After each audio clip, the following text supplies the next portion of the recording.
that really is where niche comes to play, when you're able to own your expertise and be top of the list when people are searching for you. You don't feel threatened by other people. We do all these things, but what is my core?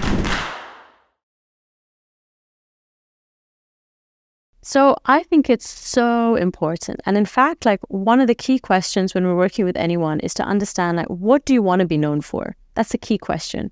And based on that, it's then deciding like, what is your niche and how do you create content accordingly?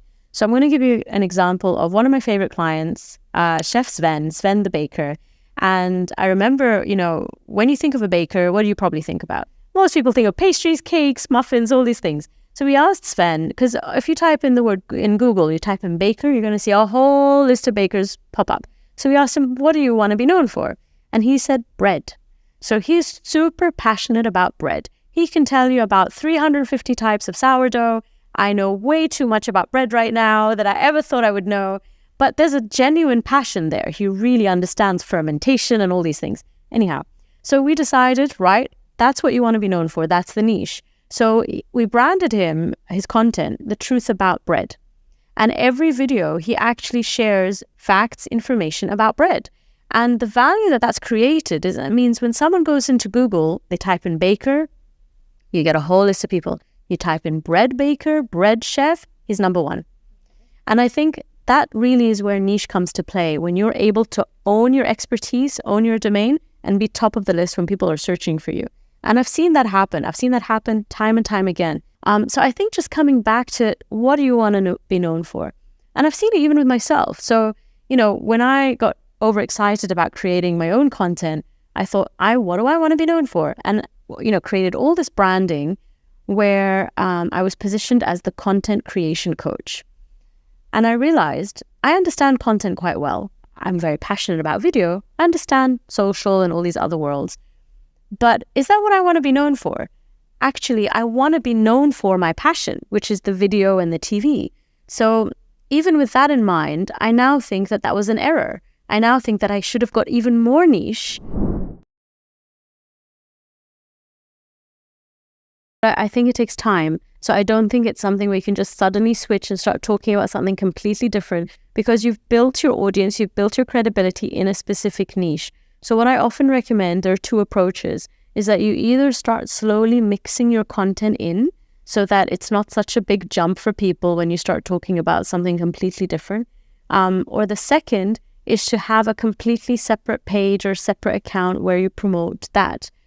So for example, I know a few people, especially in the corporate world, they may be a lawyer by day, but they're passionate about baking. They have a profile where they're sharing knowledge, they're building their credibility, they're thought leaders in the legal space. But you know what? Their passion is making all these recipes and these pastries by night. And those are double the effort, but it's still servicing two niches. You now have two. If you're trying to bring them together, I don't think it's quick. You start, if you're the lawyer, then if you suddenly want to become the baking lawyer, then you're like, you put law, baking, law, baking, until eventually you can start to balance the two. But I kind of like it. I like that mix. But I know I felt it for myself because yes, people might know me as video and TV, but I'm also very passionate about entrepreneurship and I'm passionate about learning. And so I often share a lot of content that is not TV or video related. But I think I've done it gradually, and I've also done it in a way where often I will relate my business lessons to the video world. So it's kind of like starting to combine those two worlds, where this is my passion. I would do this in my free time. I would go visit a Tony Robbins event and like jump up and down for 5 days. I want to talk about it. I want to post about it.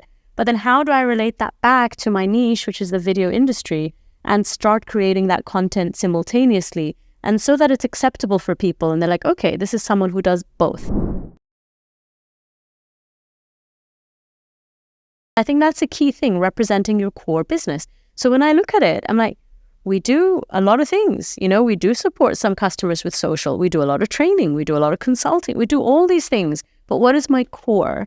And it taught me to start really focusing on what is the one thing I want to be known for. So, and I find that since I did that, two things have happened, is that it really helps keep you top of mind. And I think it's that whole reticular activator thing, where the minute you say video, someone's like, oh, Reem, because I've kind of trained them in that way. Whereas if you're kind of a bit more generic or general, then I'm not sure I would have the same inflow of inquiries.